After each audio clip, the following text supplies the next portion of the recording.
ఇంట్లో 5గురు పిల్లలుంటే సందడి సందడిగా ఉంటుంది. ఈ 5గురు పిల్లల్లో ఎవరు ఎక్కువ అల్లరి చేసేవాళ్ళు?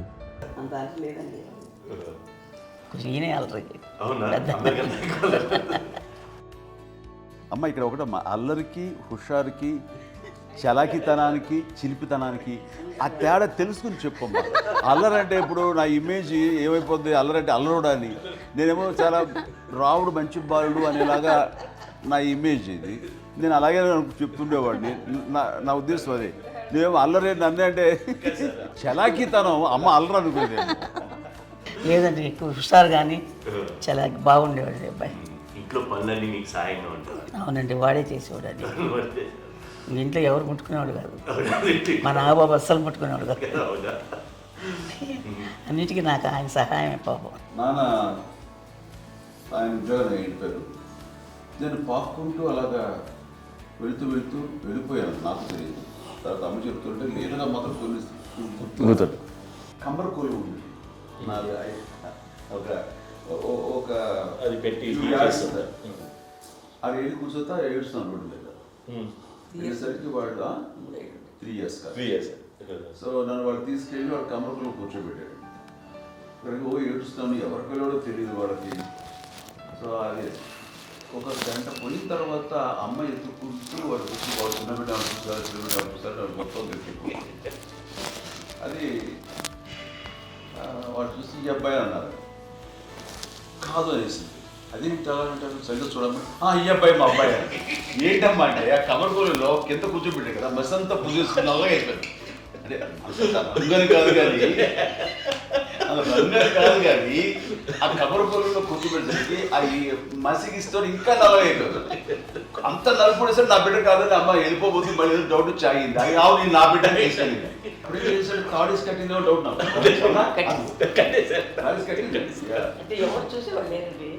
అమ్మేమో అల్లరు అనుకునేదండి. నాకేమో చిన్ననాటి మహాభాగవతం కృష్ణుడి క్యారెక్టర్ అనుకుంటాను.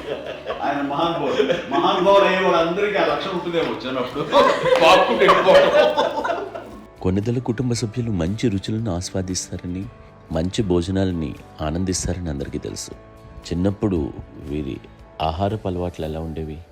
ఇదేవి ఎగిరేవి ఇవి ఎవ్రీ డే 2 పూట్ల ఉండాలన్న. మరి నాగబాబు పాపం ఏముంది, తిన్నట్టు ఇష్టం. మరి అన్ని రకాలుగా నాన్న కోసం చేసి పెడుతుంటే మరి తను అది ఇష్టపడక ఆ తర్వాత లేకపోతే కోపడక ఎలా ఉంటాడు చెప్పండి. 5గురు పిల్లలు అయినా అమ్మా నాన్నలు కొంతమంది పైనే ఎక్కువ దృష్టి పెడతారు. ఈ 5గురిలో మీరు ఎవరి మీద ఎక్కువ ఫోకస్ పెట్టేవాళ్ళు? కళ్యాణ్ బాబు అండి. వాడంటే బాగా, అంటే వాడు ఏది తినేవాడు కాదు అస్సలు. ఏది ఆడికి ఏది తింటాడని ఇప్పుడు వాడికి నచ్చకపోతే, నేనైతే నచ్చకపోతే చాలా గోల్ చేసేవాడిని. అన్నయ్యకేమో చాలా అన్నయ్య ఏదైనా ఏది పెట్టినా తినేవాడు, అసలు అడ్జస్ట్మెంట్ ఏంటంటే. నాకేమో నచ్చకపోతే చాలా గొడవ పెట్టేవాడిని. తిండి ఇది ఒక అన్నం ఇదొక కూరలు అని వెళ్ళిపోయేవాడిని. అమ్మకు అమ్మతో తిట్టి నాకు వెజిటేరియన్ ఎలర్జీ ఉండేది, అంటే చిరాకు అనమాట. కళ్యాణ్ బాబు ఏంటంటే తనకి ఇష్టమైన ఫుడ్ ఉంటే తింటాడు సైలెంట్గా, బాగలేకపోతే సైలెంట్గా వెళ్ళిపోతాడు. అమ్మకి ఇదేంటంటే వదిలేమో తన తింటాడు, అటు నిశ్శబ్దంగా నిరసన ప్రకటించేవాడు. దాంతో వాడి గురించి చాలా ప్రొటెక్టివ్గా చూసుకునేది అమ్మ.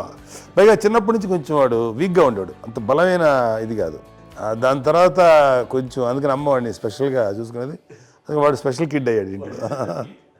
మీ అమ్మగారు మీ అక్క చెల్లెళ్ళకి ఇచ్చిన సలహా ఏంటి? అంటే ఇండిపెండెంట్గా ఉన్నాం కదా అమ్మ, ఎవరిని డిపెండ్ అవ్వద్దు. మీ పిల్లలు నువ్వే జాగ్రత్తగా నేర్చుకో, ఎవరినైనా చేయకు, డిపెండెంట్గా పెట్టద్దు అని ఆవిడ మాకు బాగా ఎక్కువ చెప్తుండేది. నాకు కొంచెం టఫ్ టైమ్స్లో కూడా ఆమె నీ పాటు నువ్వే ఉండాలి, ఎవరి దగ్గర ఉండదు, ఎవరింట్లో ఉండదు, మా దగ్గర కూడా ఉండదు, నీ ఇద్దరు లిమిట్గా నువ్వే ఉండాలి. అది కష్టం కదండి అట్లా చెప్పడం. చెప్పారు చాలా తక్కువ, బట్ నాకు అదే ఇచ్చే ధైర్యం. ఇండిపెండెంట్గా అట్లా ఒకరి దగ్గర ఉంటే నీ గౌరవం తగ్గిపోతుంది, ఎక్కడ ఉండదు. అది చాలా నాకు చాలా ఇన్స్పైరింగ్ ఉండేది అమ్మ మాటలు.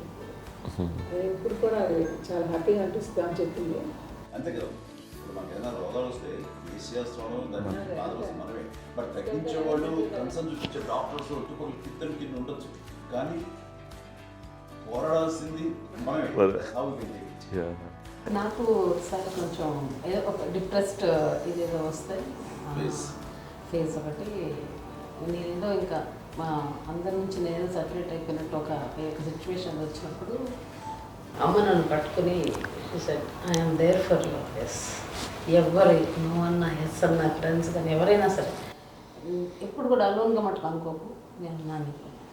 ఆవిడ నన్ను పట్టుకొని ఇచ్చిన అఫెక్షన్ లేదా ఫీలింగ్ అసలు బలం అన్నమాట. ఇంకా ఏంటంటే ఏమన్నా చేయగలను నేను, పర్లేదు ఇంట్లో ఏదైనా సాధించగలను అని ఒక భరోసా తల్లి దగ్గర నుంచి రావడం అనేది నాకు ఎవరు అవసరం లేదనిపించింది. అంత స్ట్రాంగ్గా ఆవిడ support, very strong, very practical. అంత స్ట్రాంగ్ చేసింది నాన్న అని చెప్పండి. మా పిల్లల విషయంలో మేము కూడా మేబీ అంత స్ట్రాంగ్ కాదేమో, సెన్సిటివ్గా ఉంటాం, కానీ అమ్మ మటుకు చాలా స్ట్రాంగ్గా ఉండి మమ్మల్ని కఠినంగా ఇలాగే ఉండాల్సింది, ఇలా ఉండండి అప్పుడే మీరు నేర్చుకుంటారు. ఇక్కడ అమ్మ పాజిటివ్నెస్ గురించి ఇంకో మాట చెప్పాలి.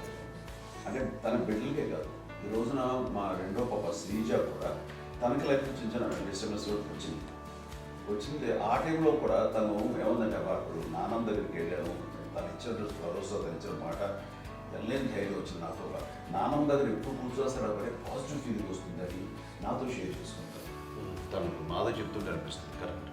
అమ్మ ఏం పర్లేదమ్మా, లైఫ్ అంటే ఒకరితోనే అయిపోదు, ఆ ఒక్కడి వల్ల వాళ్ళ ఇన్ఫ్లుయెన్స్ తోటో వాళ్ళు మన మీద నియంత్రించడం కానీ మన బాధల్ని వాళ్ళు చేయడం అవుతాం.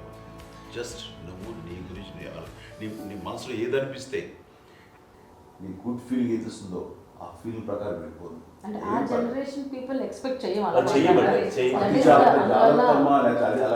అలా కాదు, ధైర్యం ఉండి అందరికీ ధైర్యం బాగా నూరుకొస్తారు. ఫాదర్ కూడా, మా నాన్నగారు కూడా అస్సలు ఎప్పుడు అనేవాళ్ళు, ఎప్పుడు మీరు పెట్టే చెయ్యి మీరు ఎప్పుడు పైన తప్ప తీసుకుని ఎలా ఉండకండి, చేతులు పెట్టుకోండి అనే అట్లాంటివి చెప్తుండేవాళ్ళు. అందుకని మాకు ఇట్లా ఇండివిజువాలిటీ మాకు బాగా, ఎప్పుడు కూడా ఒకళ్ళని అడగడం అని, ఈవెన్ బ్రదర్స్ని అడగాలన్నా కూడా మాకు అది పడిపోయింది మైండ్లో, కొంచెం కష్టంగా ఉంటుంది. సో నాకు అంటే ఆవిడ మా అమ్మ ఏదన్నా కొంచెం డిప్రెస్ అయినా నేను చాలా ఎక్కువ అమ్మకి షేర్ చేసుకుంటే అన్నయ్య కూడా లేడు. అన్నయ్య ఉన్నప్పుడు ఓకే, లేనప్పుడు నేనే ఎక్కువ షేర్ చేసుకున్నాను.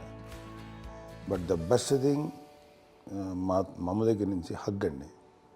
ఈరోజు కూడా మా అమ్మని హగ్ చేసుకోకపోతే అంటే అది నాకు మా అందరిలోనూ, అంటే ఆవిడ పెద్ద చదువుకున్న వ్యక్తి కాదు, పెద్దగా బయటికి వెళ్ళి ఎక్స్పోజ్డ్ కాదు, కానీ ఇవాళ అన్నయ్య కానీ విజయ, మాధవి, నేను, కళ్యాణ్ బాబు ఈ రోజుకి టుగెదర్గానే ఉంటాం.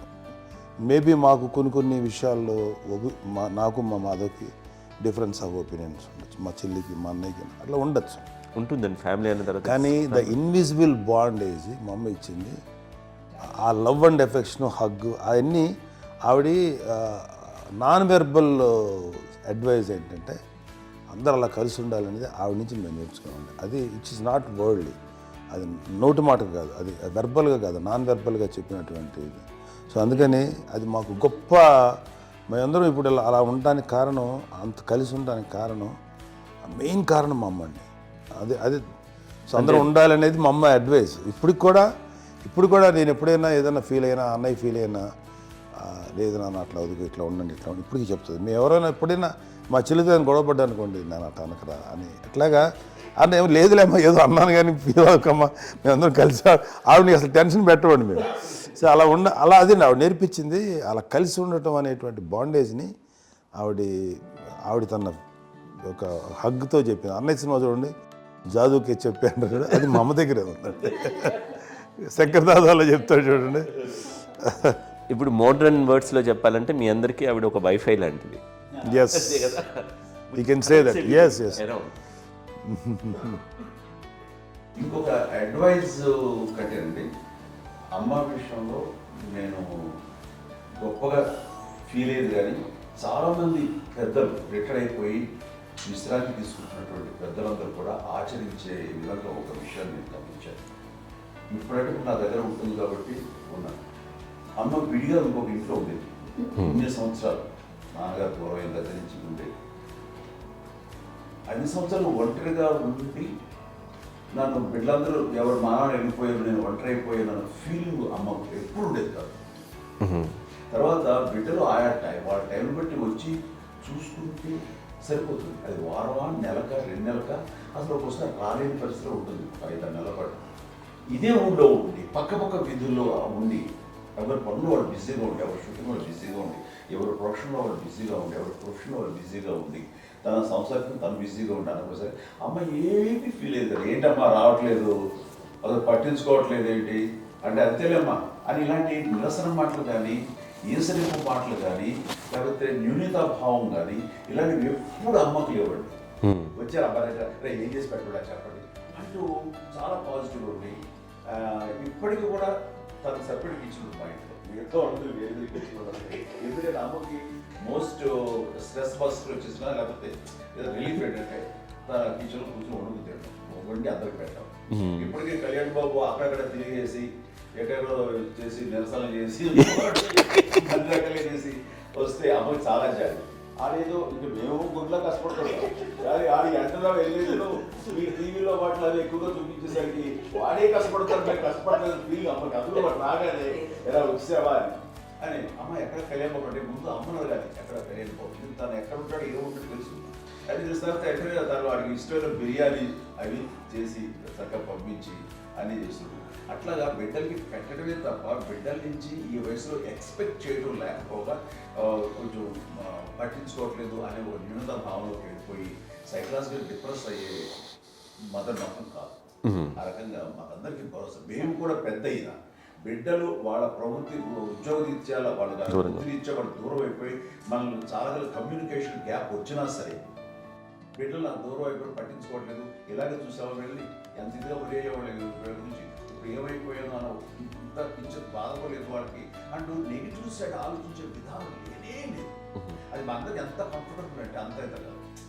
ఎందుకోకపోతే మాధవ చూసుకుని మాధవ లేకపోతే నాగబాబు వెళ్తుంటాడు కడియడం వల్ల మా విజయ్ చూసుకుంటున్నది సరే నాకు కళ్యాణ్ బాబు తను చూసుకుంటాడు. ఇలా ఎవరో కూడా వెళ్తూ ఉంటాం. అమ్మ మాత్రం అది వెరీ గుడ్ హెల్దీ. నేను చాలా మంది తల్లిదండ్రులు చూశాను, అవును, వాళ్ళు చాలా ఇబ్బంది పడుతూ ఉంటారు.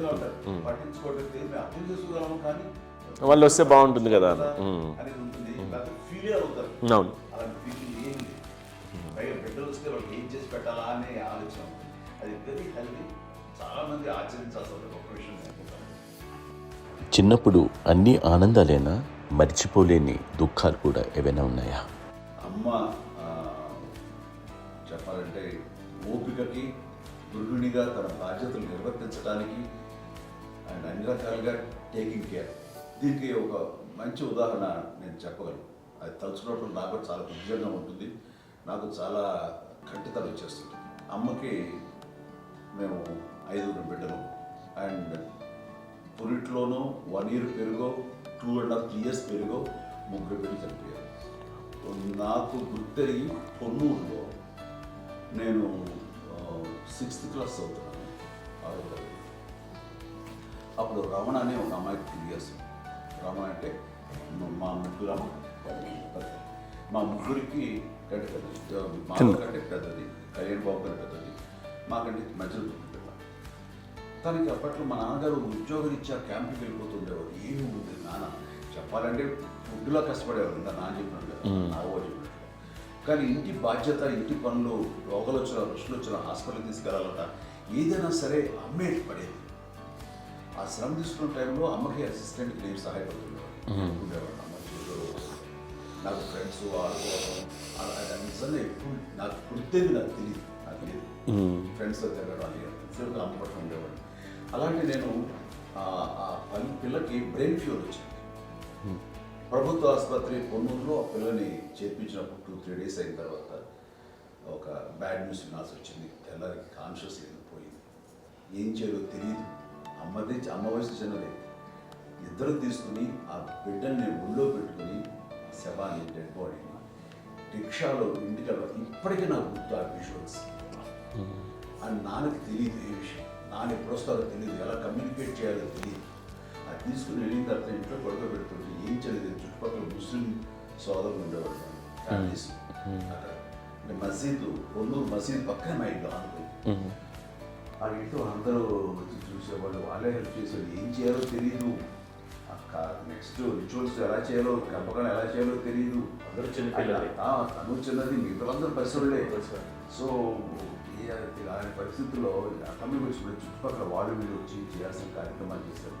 ఆ సమయం నాకు ఎక్కడో కమ్యూనికేట్ చేసి డిపార్ట్మెంట్ ద్వారా నాన్న వచ్చేసరికి అన్నీ అయిపోయింది. ఇప్పటికీ అది నాకు నిజంగా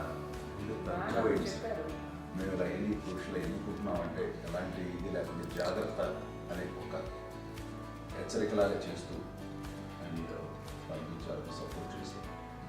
అండ్ ఇప్పుడైతే నా మీద ఎంత నమ్ముకుంటే నేను ఏ నిర్ణయం తీసుకున్నాను మరో అది తనకి హాస్పిటల్ అంటే పెద్ద ఫోబియా. నేను ఎక్కడికైనా వస్తాను హాస్పిటల్ రాను. ఈ మధ్యకాలంలో సరే అమ్మ మోకాల ఆపరేషన్ జరిగింది. అమ్మ నువ్వు కొంత బాధపడుతున్నావు, అసలు ఈ రోజున వచ్చిన మెడికల్ అడ్వాన్స్మెంట్ నీకు అసలు ఏ బాధ తెలియకుండా మోకాల ఆపరేషన్ రీప్లేస్ చేస్తారు అని వీళ్ళందరూ చెప్పాలి భయపడతాను. ఎందుకంటే ఫస్ట్ ఎలా నాకు సపరేట్ అవుతాను ఎలా చెప్పాలి తెలియదు.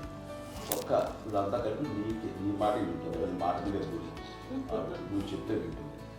సరే వీళ్ళు చెప్పాను అంతే. ఏదో నాలుగు పావు ముందు చెప్తే ఎలా అవుతున్నారు సరే ఇష్టం రా లేదులే మా ఊరికి పర్లేదు అన్న. మళ్ళీ ఇంటికి వచ్చాక మళ్ళీ ఇంకొక తెప్పించి మిషన్ తెప్పించి మళ్ళీ టెస్ట్ చేయించి అందరూ బాగుంది ఏమి లేదు అన్న తర్వాత అప్పుడు పుస్తకంతో పడ్డాడు. ఏదో ఉంది మామూలు టెస్ట్ చేయించాలని చెప్పి శ్రద్ధ ఎక్కువ. మీ పిల్లలకి సంగీతం డాన్స్ నేర్పించారని విన్నాను, అది నిజమేనా? దానికేమో డాన్స్ నేర్పించడం కాదు, అది నేర్చుకోలేదు, నాకు వచ్చేసి ఇప్పుడు డాన్స్ స్టార్ ఎదిగారంటే అది మా పెద్ద చెల్లి విజయ కారణం. అప్పుడు తనకి 5 ఏళ్ళు, నాకు 9 ఏళ్ళు ఉంటాయి, తెలియదు 10-11 ఏళ్ళు ఉంటాయి నాకు. బాపట్లనా? సో బాపట్ల చాలా చిన్నది, 5 ఏళ్ళు. నాకు ఒక 11-12 ఏళ్ళు. తను తీసుకొని గోడ మీద పెట్టుకోవడం అలా కూర్చొని చూస్తుండేవాడు. కూర్చుంటే అది నేర్చుకుంటుంది. నేను మానసికంగా నేర్చేసుకున్నాను. ఇప్పటికీ ఆ స్టెప్స్ ఏమిటి వేస్తాను అంతగా ఇప్పుడు దాన్ని తరబడతాయి. ఇంకోటి ఏంటమ్మా నమో నమో ఎన్ని ఉన్నాయో సాంగ్స్ నేను నేర్చేసుకున్నాను అనమాట. 5 పిల్లల్లో ఎవరు ఎక్కువ పని చేసేవాళ్ళు, ఎవరు తక్కువ పని చేసేవాళ్ళు? ఏ పని చేయనండి, చేసేవాడు కదా అని అన్నయ్య చేసేవాడు. అన్ని పనులు అన్నయ్య చేసేవాడు. ఇక మా చిన్న చేలు పెద్ద చేలు ఎక్కువ చేసేది.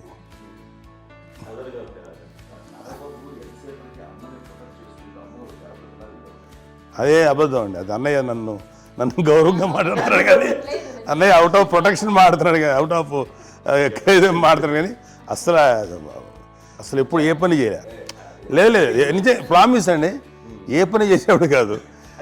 మా ఇద్దరికి మధ్యలో పాపం అన్నయ్య చాలా పని చేసేవాడు. ఎంత పని చేసేవాడు, నేను ఇచ్చిన తర్వాత మళ్ళీ నాకు ఏదైనా చిన్న పని చెప్తే అది కూడా నువ్వే చేయనివ్వండి. ఆ కోపం వచ్చి ఒకడు కొట్టేవాడు, కొడితే కోపం వచ్చేది తప్ప నేను వెళ్ళేవాడిని కాదు. అమ్మకి ఎప్పుడు ఏంటంటే ఒక ఇడే పని చేయడని, అంతే. నిజంగా ఏ పని చేసేవాడిని కాదు. అవునా? లేదు మహాప్రేమ.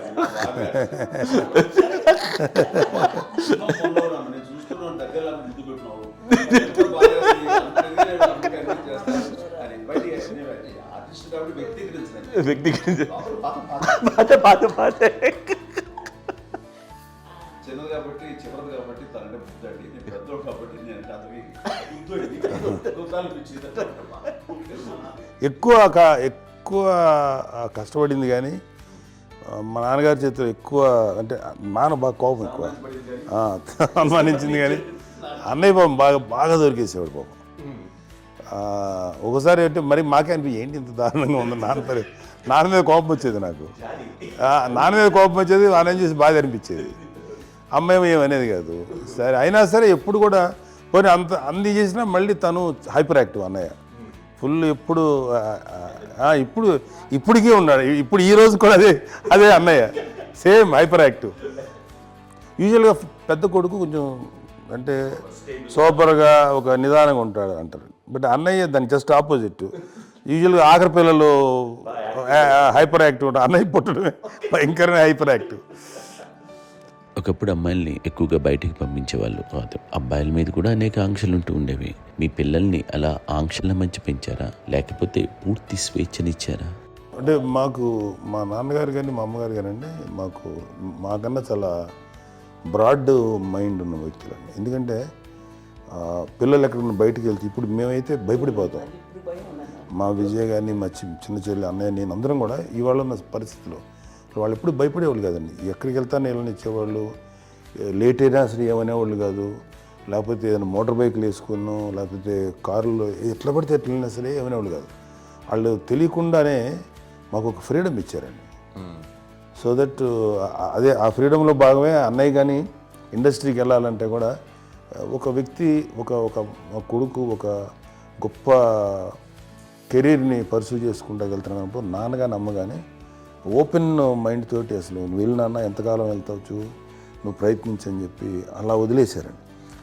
అన్నయ్య కూడా ఏంటంటే మోస్ట్ రెస్పాన్సిబుల్గా వెళ్ళి చాలా మేజర్ అమౌంట్ అన్నయ్యకి కూడా పెద్ద అమ్మకు వందలు ఇచ్చేది కాదు. కరెక్ట్గా ఆ ఇన్స్టిట్యూట్లో చదువుకునేటప్పుడు ఎంత ఇవ్వాలో కరెక్ట్గా ఇచ్చేది. తనకి ఎక్స్ట్రా ఖర్చు పెట్టుకుంటే అంటే అట్లా ఉండేది పరిస్థితి. అంతే కదా, అంత జాగ్రత్తగా అన్నయ్య కూడా అంత రెస్పాన్సిబిలిటీగా రెసిప్రోకేట్ అయ్యి చేసి అందువల్ల మా అమ్మ నమ్మకం మా అమ్మగారి మా నాన్నగారి నమ్మకాన్ని అంటే ఎప్పుడు అది పాడు ఇంత నమ్మకానికి 10 times ఇచ్చాడు. ఏ వయసెస్ వైపు కానీ ఏ అలవాట్ల వైపు కానీ ఎందులో ఇండల్జ్ అవ్వకుండా నాకు నేనుగా నియంత్రించుకుంటూ సరైన మార్గంలో వెళ్ళేలాగా నాకు వెళ్ళడానికి లోపల ఆ స్ట్రాంగ్ థాట్ అడగగానే వాళ్ళు రెసిస్ట్ చేస్తే ఇచ్చారని ఆపేశారు అని ఏదో చిన్న రిలక్టెంట్ ఫీలింగ్ ఉంటుంది. వాళ్ళ మీద చిన్న కోపం నిరసన ఉండేది. వాళ్ళు అలా లేకపోవడానికి వాళ్ళు వెంటనే అడిగిన వెంటనే జాగ్రత్త అనే నిర్ణయం నీది కానీ జాగ్రత్త అని హెచ్చరిక చేయడంతో నాకు మరింత బాధ్యత తిరిగి గుర్తు తిరిగి నేను నడుచుకుంటూ వెళ్ళాను. కాబట్టి అది నాకు ప్లస్ అయింది వాళ్ళ దగ్గర. అంటే మదర్ అంటే తల్లి అనే కాదు, మదర్ ఫిగర్ ఫీలింగ్ ఎవరిచ్చినా సరే అది నానైనా తల్లితో సమానం అనుకుంటాను. నాకు చెప్పినట్లుగా అట్లాగా అలిసిపోయి వచ్చిన నాకు కాళ్ళు నొక్కుతుంటే నాకు భయం వేసేసేది. ఆ తర్వాత పడుకో గదవాయించేవాడు, అది కూడా కోపం. అంటే ఉదాహరణ అంటే మళ్ళీ అదే నాకు తిడతారు, ఎందుకు కాదు పడుకుని ఎక్కడ నిద్ర వస్తాయండి నాన్న అంటే. సో ఆ రకంగా నాన్న తన ప్రేమను చూపిస్తుంటాను. ఆ తర్వాత గోండా టైప్లో కూడాను నేను ట్రైన్ కింద వెళ్తుంటే నాన్న అక్కడే ఉన్నారు, రాజమండ్రి దగ్గర ప్రాంతంలో. ఆయన చాలా కోపం చేస్తుంది, ఇలాంటి చేస్తుంటావు నువ్వు, ఏదైనా అయితే ఏంటి అది చెప్పి. ఏం పర్లేదన్నా ఏమవుతుందో అన్ని రకాల సేఫ్టీ అన్ని రకాల జాగ్రత్త చూసుకున్నాం. ఈ రోజు ఉన్నంత సేఫ్టీ అప్పుడు లేదు. అయినా సరే రేపు పొద్దున నీ కొడుకుడు ఇలాంటి పరిస్థితుల్లో నీకు తెలిసి వస్తారు అప్పుడు అనేవాడు. ఎన్నిసార్లు ఆ మాట అనేవాళ్ళు.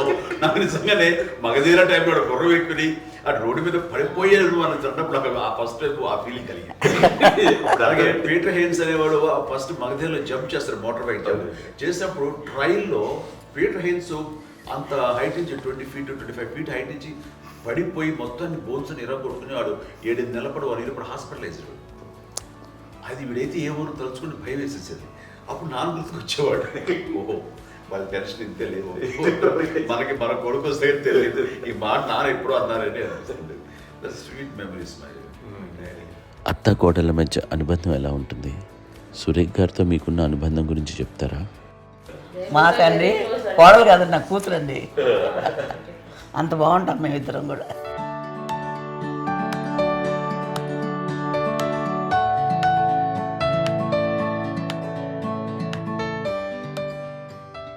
మీది ఒక అందమైన ఉమ్మడి కుటుంబం, అందరూ కలిసి ఉంటారు. ఇంత ఆనందంగా ఉండడానికి కారణం ఏంటి? దీనికి పునాది ఎవరే వేశారు? మా నాన్నగారి క్వాలిటీ నేను ఎగ్జాంపుల్ చెప్పగలను. అమ్మ వాళ్ళ ఇంట్లో పెద్దది, వాళ్ళ నాన్నగారు అంటే మా తాతయ్య గారు ప్రొహిబిషన్ డిపార్ట్మెంట్లో సిఐగానే ఎస్ఐగానే చేశారు. ఏదో మా ఇన్స్పెక్టర్ సిఐ చేసి ఆయన కాలం చెందారు. చాలా ఎర్లీగా 48 years చచ్చిపోయారు. 40 చచ్చిపోయారు. 40 దాదాపు 40 సరిపోతే ఆయనకి అప్పటికి అమ్మ కాకుండా 4 బిడ్డలు. అమ్మ తర్వాత అబ్బాయి తర్వాత 3 ఆడపిల్లలు. వాళ్ళు ఏంటంటే రాకరావడి నాగోప కంటే కూడా చిన్నమ్మ, అది ఆ వయసు అంత చిన్నవాడు. అమ్మ మా పిన్నమ్మని నాకంటే చిన్నవాడు. అలాంటి పిన్నమ్మల్ని ఆయన వీళ్ళ నాగ చనిపోయిన తర్వాత తన ఫ్యామిలీ అన్నట్టుగా నాన్న పెంచారు. నాన్న కూడా అరాపురా శాలరీ మీద బతికేదే తప్ప కూడా కాదు. సో తనకు మిగిలిన దాంట్లో మళ్ళీ ఆ ఫ్యామిలీని చూసుకోవడం, మా అమ్మమ్మని చూసుకోవడం, వాళ్ళ మంచి చెడు చూసుకోవడం. వాళ్ళకు ఇల్లు మాత్రం ఉంది మొగల్తూరులో, ఆ ఇంట్లో వాళ్ళు అద్దెకు వస్తే ఆ కొంచెం డబ్బు నానిచ్చే డబ్బు, అక్కడ పొలం కొనిచ్చారు, ఆ పొలం మీద ఇచ్చే డబ్బుతోటి అంతా బాగా చూసుకోరు తన ఫ్యామిలీ లాగా. అందరికి మ్యారేజ్ కాబట్టి నాన్న ఫస్ట్ సూత్రధారి, అమ్మ కూడా ఫ్యామిలీ బాండింగ్ టుగెదర్నెస్ అనేది స్ట్రాంగ్గా ఉండటానికి నాన్న ఏర్పాటు చేసినటువంటి బీజం. అది అమ్మ కంటిన్యూ చేస్తుంది. మేము ఇవన్నీ చూసి మేము నేర్చుకుని మేము టుగెదర్ అట్లాగా ఉంటాం. అందునే we are very rich in terms of emotional bonding. ఇప్పటికే ఎవరికి ఏ కష్టం వచ్చినా, ఎవరికి ఏది ఇబ్బంది వచ్చినా సరే మొత్తం అందరం గురిపోతాం. ఏ లెవెల్గా వెళ్ళిపోయి మోర్ సపోర్ట్ చేస్తాం. అండ్ వీ డోంట్ ఎక్స్పెక్ట్ ఇంకే అంత చేయకూడదు. ఎస్, ఒకరినొకరు భరోసా. అది మా ఫ్యామిలీ మేము వెరీ స్ట్రాంగ్ అని చెప్పాలి. పెద్దవాడు కాబట్టి అవకాశం నాకు వచ్చింది కాబట్టి అమ్మ, ఇది ఎప్పుడు ఎవరు కొన్ని విషయాలు నాగబాబు సపోర్ట్గా ఉంటాడు. నాగబాబు ఉండి వాడు ఉంటాడు భరోసా. అలాగే ఆడపిల్లలు. మీ అందరిలోనూ అమ్మని ఎవరు ఎక్కువ జాగ్రత్తగా చూసుకుంటారు? ఎందుకంటే ఎగ్జాక్ట్లీ. మేము కూడా గమనించలేని సున్నితమైనటువంటి ఇష్యూస్ లైక్ హెల్త్ విషయం కానీ, అమ్మ మూడు కానీ, అన్నయ్య ఎంత క్యాజువల్ ఎంత బిజీ ఉన్నా ఒక అమ్మాయి ఉంటుంది. అలాగే చాలా చిన్న చిన్న విషయాలు కూడా చాలా మెడికల్ ఇంట్రెస్ట్. అందుకని మాకు అన్నయ్య ఉన్నాడు, అన్నయ్య దగ్గర ఉన్న అమ్మ అంటే ఇంకా అసలు ఎక్కువ రిలాక్స్ అయ్యాను. అన్న దగ్గరికి వచ్చాక మేము అందరం చాలా కంఫర్ట్ అయిపోయాం. ఎప్పుడు ఎవరు కొన్ని విషయాలు నాగబాబు సపోర్ట్గా ఉంటాడు. నాగబాబు ఉండి వాడు ఉంటాడు భరోసా. అలాగే ఆడపిల్లలు ఇట్లా ఒకరినొకరు కాంప్లిమెంటింగ్ టు ఈచ్ అదర్ అండి. అవి ఒక్కరు కాదండి, అది వాళ్ళు ఆమె చూపించే ప్రేమగా నేను చెప్పగలను. కానీ బట్ దీని అందరూ సూత్రధారి నాన్న తర్వాత అది అమ్మ మెయింటైన్ చేస్తుంది. ఇప్పుడు అమ్మ నా ఇంట్లో ఉంది అంటే మనవాళ్ళు వస్తారు, మనవాళ్ళు వస్తారు, ఆడబిడ్డలు వస్తారు, వీళ్ళు బిడ్డలు వస్తారు, ఇల్లు ఎప్పుడు కలకలాడతారు అమ్మ. అది మేమందరం ఆచరిస్తుంటాం పండగలకి, పబ్బాలకి. అది నిన్న మొన్న నాగబాబు వచ్చి చాలాసేపు కూర్చున్నాడు. నేను ఇంట్లో లేకపోయినా వచ్చి నాగబాబు కూర్చొని టైం స్పెండ్ చేసి వెళ్ళిపోతుంటాడు. అలాగే చెల్లెలు ఇద్దరు ఆల్మోస్ట్ ఎవ్రీడే మాత వస్తుంటుంది, తను కూడా వస్తుంది. నిన్న సాయంత్రం కూడా వచ్చి ఉంటుంది. అమ్మా మధ్యాహ్నం వచ్చి కదా వచ్చి ఇక్కడే భోజనం చేసుకుని అలా ఉంటుందండి. ఈ తరం వాళ్ళకి మీరు ఇచ్చే సలహా ఏంటి? కలిసి ఉంటే బాగుంటుందండి. పిల్లలు తల్లి కలిసి ఇంకా అక్క చెల్లెలు తమ్ముడు అందరూ కలిసి ఉంటుంది. అన్నీ అంతా సంసారం నిలబడుతుంది. లేకపోతే ఏముందండి, ఇక్కడ వెళ్ళిపోతారు, విడిపోతే ఎక్కడ ఎవరు వాళ్ళు అంతే. ప్రేమలు ఇప్పుడు లేవండి, తగ్గిపోయాయి. మెకానికల్ చాలా మటుకు ఏదో ఇంకా వాళ్ళ పనులు చేసుకోవడం ఏదో జరిగిపోతూ ఉంది అనుకోండి. అంత ప్రేమలు ఎక్కడ లేవండి ఇప్పుడు ఈరోజు. అంటే ఒకప్పుడు ఒకళ్ళకి ఇంకొకళ్ళు భరోసాగా ఉండేవాళ్ళు, అంటే అందరూ కలిసి సపోర్ట్గా ఇది చేయడం. ఎందుకంటే వీళ్ళ పెద్దనాన్నగారి పిల్లలు కూడా ఆయన చూసేవారు. మా నాన్నగారు అన్నయ్య గారు నాన్నగారు వాళ్ళ బిడ్డలు కూడా వాళ్ళ ఇక్కడే బిడ్డలు కూడా ఉన్నారు. నేనే పెళ్లి చేశాను. వాళ్ళు కూడా అమ్మే, వాళ్ళ ఆడపిల్లలు కూడా అమ్మే. పెళ్లి చేశాను, ఇద్దరు పిల్లలు. చూడండి, నాన్న ఎట్లయితే తన చెల్లెలు చూసుకున్నారో అట్లే నాన్న తరపు అమ్మగారి పిల్లలు వాళ్ళు చనిపోయారు జల్లి గారు. వాళ్ళ బిడ్డలకి పెళ్లిళ్ళు, పేరెంటాలు అన్నీ చేసింది అమ్మాయి. అమ్మ అలా చేసింది కాబట్టి అది మాకు మార్గదర్శకం ఉంది. ఇప్పటికీ వాళ్ళు కొంచెం ఒక మాదిరి పరిస్థితి ఉంటే వాళ్ళకి ఇల్లు కూడా పెట్టడం కానీ వాళ్ళకి తగిన సహాయం కనుక ఎవ్రీ మంత్ మా పెదనాన్నగారి అమ్మాయి వాళ్ళు అప్పుడు 70 వాళ్ళకి ఎవ్రీ మంత్ మా ఇంటి నుంచి ఓ మొత్తం వెళ్ళిపోతాం. 10,000-15,000 మొబైల్ మంచితనం ఎన్నో సంవత్సరాలు వెళ్ళిపోతాను. బ్యాంక్ వచ్చేది ఫస్ట్ అదంతా కూడా మా పెద్దలు తెచ్చినాము. వాళ్ళు కూడా వచ్చి అమ్మని అంతా ప్రేమలో చూస్తారు, ఇష్టంగా చూస్తారు. అమ్మ ఇందాక చెప్పినట్లు ఇచ్చే మెసేజ్ ఏంటి అన్నది అమ్మ మాటలో చెప్పాలంటే, బంధాలు బాంధవ్యాలు అన్నది ఎనలేని ఆస్తిపాస్తులు. సో ఎలాగైతే డబ్బు ఎంత సంక్రమించింది, ఎన్ని ఆస్తులు వచ్చాయి ఫిజికల్గా అనే దాని మీద కంటే కూడా ఇవి ఆస్తిగా తీసుకుంటూ దీన్ని విలువ ఎరిగి, గుర్తెరిగి, దాని ప్రభావం తెలుసుకుని అది కనుక మనం ఇచ్చుపుచ్చుకుంటే ఫ్యామిలీలో అంటే దాన్ని మించినటువంటి గొప్ప సంపద. కష్టాలు వచ్చినప్పుడు డబ్బు తీరుస్తుంది కాదండి, కష్టం వచ్చినప్పుడు ఒక భుజం తీరుస్తుంది, ఒక చేయూత తీరుస్తుంది. అది మన బ్లడ్ రిలేషన్ మనలో మనకి అది ఉండటం అనేది అదృష్టంగా ఫీల్ అవుతుంది. అంటే ఒకసారి అమ్మ చూసి నాకు ఎందుకు అనిపిస్తుంది అంటే, అది ఎవరి ద్వారా సంక్రమించడానికి తన ఆ చెట్టు కొమ్మగా కాబట్టి ఆ చెట్టుకే మనం ఆపాదించాలి. ఎక్కడో మామూలుగా ఉండాల్సిన వాళ్ళం ఈ రోజున ఈ స్థితిలో ఉన్నాము, ఇంతమందికి లైఫ్ రావటానికి దోహదపడ్డాము, ఇంతమంది కలిసికట్టుగా ఉండడానికి ఇదైంది. అమ్మని చూస్తుంటే నాకు ఎవరు చూస్తుంటే అబ్బా ఇలాంటి జన్మం మనకు ఎవరికైనా ఉంటుందా, ఇంతమంది మనుషుల చేత కొలవబడేవాళ్ళు, ఆరాధింపబడేవాళ్ళు, అభిమానించబడేవాళ్ళు, ఇంతమంది నా వంశమా, నా సంపద అని అమ్మ ఫీల్ అంత గొప్ప ఫీలింగ్ ఎవరికి ఉంటుంది. మా చెల్లెలు కూడా వస్తే నేను అనుకోవట్లేదు, సూర్య కూడా ఉంటుందని నేను అనుకోవట్లేదు. అలాంటి గొప్పగా ఇది. అండ్ ఆ రకంగా షీస్ వెరీ చాలా గొప్ప జన్మ. అమ్మకి చిన్న మానసికంగా చిన్న ఏదో ఒక డిప్రెషన్ అది వచ్చింది. ఏదో నాన్న గుర్తుకొచ్చో, నాన్న లేరనో, లేకపోతే వాళ్ళ అమ్మగారు కూడా అదే టైం చనిపోయారనో, తన దగ్గర ఉంటారు ఏదో ఉన్నప్పుడు మేము అందరం సపోర్ట్గా ఉండి రామా కొన్నా నా దగ్గర ఉందిగా అని చెప్పేసి అప్పట్లో అమ్మ వేరేగా ఉంది. ఉన్నప్పుడు ఒకటే మాట అమ్మ నీలాంటి గర్భం అంటే అంజనమదే గర్భం అని బయట ఎన్నోసార్లు నా ఫ్రెండ్స్ కానివ్వండి, బయట కానివ్వండి, కొన్ని సందర్భాల్లో మీటింగ్లో కానివ్వండి, స్పీచెస్లో కానీ అన్నవాళ్ళు ఎంతోమంది అన్నారు. వాళ్ళ మాట అంటే రీజన్ తెలుసా నీకు? కోటాను కోటల్లో ఎంతమంది తల్లులకు నీకు వచ్చిన అదృష్టం, నీకు లభించినటువంటి గౌరవం ఎవరు లభిస్తున్నాను. బిడ్డలు ఎంతోమంది చేత కొనియాడబడుతున్నారు, ఎంతోమందికి సహాయపడుతూ ఆ రకంగా వాళ్ళందరి యొక్క ఆశీస్సులు పొందుతున్నారు. కానీ ఎంతోమందికి నిరంతరం హెల్ప్ చేస్తూ వాళ్ళ ఇది చూసుకుంటున్నారు. అవి ఆ భగవంతుడు మీరు చేసిన పూజలో ఉన్న ఆ భగవంతుడు మన నెక్స్ట్ తరాలకు కూడా మనకి ఇలాంటిది వారసత్వంగా ఇస్తూ అదే రకంగా కొనసాగించేలాగా మాకు అదృష్టం ఇచ్చారు. ఇంతమంది ఎవరు నీ నుంచి వచ్చిన వాళ్ళే, నీకు నీ ఎంత గొప్ప గర్భం, ఎంత గొప్ప జన్మ నీది.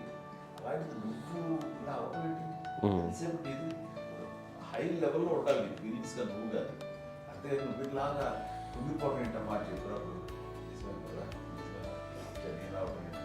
ఇది నీది కాదు, నాది కాదు, నువ్వు నమ్ముకున్న భగవంతుడు నీకు ఇచ్చింది అనుకుంటావు కదా. నువ్వు ఆ భగవంతుడి కృతజ్ఞత తీర్చుకోలేక ప్రతిరోజు ఆయన ధ్యానించు, ఆయన పూజలో ఉండు, నీకు ఆయనే ధైర్యం ఇస్తాడు. అంతేగా నువ్వు నెగిటివ్ సైడ్ ఆలోచించకమ్మా. మా అందరికీ పాజిటివ్నెస్ ప్రివైల్ చేసిన దానివి, ఇచ్చిన దానివి, అందించిన దానివి. అలాంటి నువ్వు నెగిటివ్ వైపు వెళ్ళిపోకూడదు అంటే అంతే. మళ్ళీ అటుపక్క ఎప్పుడు గెలలేదు. ఆంజనేయ స్వామి భక్తి ఆయనలో ప్రవేశపెట్టి చెప్పాలంటే ఆయనకి నేనే నేను నమ్మిన దేవుడు ఇంట్లో నేనే ఇంట్రడ్యూస్ చేశాను. నానంత ప్రగాఢంగా నమ్మి ఆయన దానివల్ల లబ్ధి పొందారు. ఆయన అందులో మమ్మల్ని మించిపోయిన స్టేజ్కి వెళ్ళిపోయారు. ఆయనతోటి ఆంజనేయ స్వామితో ఇంటరాక్ట్ అవుతూ అట్లా ఆయన నమ్ముకుంటారు. ఆయన నానంటారు అంతా నా గురువు, నా పెద్ద కొడుకు పెద్దోడే.